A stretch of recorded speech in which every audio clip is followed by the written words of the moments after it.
কারণ হাতের থেকে যদি আপনারা বিছুন থয়ে দেন আপনারা শরীর কালো হয়ে যেতে পারে।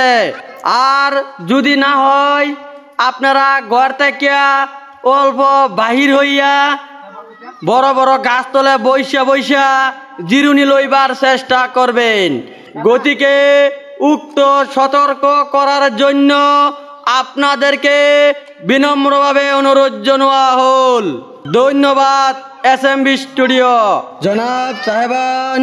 জনাব সাহেবান বিশেষ একটি জরুরি এলান। আগামীকাল রোদের পাওয়ার 40 ডিগ্রি সেলসিয়াসের উপরে হতে পারে।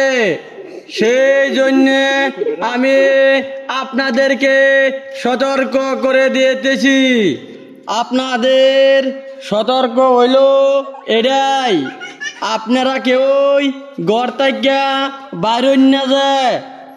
কারণ যারা যারা সুন্দর মানুষ আছেন যদি ঘর থেকে বাইরে বাইরন তাহলে আপনারা সুন্দর সুন্দর চেহারাটা কালো হয়ে যেতে পারে। আর যারা ধান কাটা কাম করতেছেন তারারে কইতাছি, আপনারা যখন রোদের তাপমাত্রা বেশি হয়ে যায় ধান কাটা কাম থইয়া সে মাথায়া জিরায় লইবেন, যাতে আপনার শরীরের অ্যালার্জি কমে না যায়।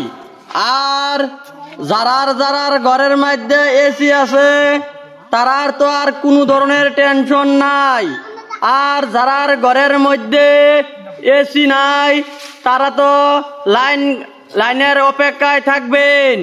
যদি কোনো লাইনের অসুবিধা হয় ফোন কইরা হাইরা লাইনম্যানের গালিগালাজ করবেন। যদি আপনাদের ঘরে আবার লাইন না আসে তাহলে বায়ানসারীরা বাধ্য হইয়া বিছুন চলানি আরম্ভ করবেন।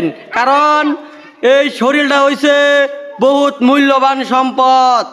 এই শরীরটারে রক্ষা করার জন্য কেউই বিছুন হাতের থেকে থই না যায়। কারণ হাতের থেকে যদি আপনারা বিছুন থয়ে দেন আপনারা শরীর কালো হয়ে যেতে পারে।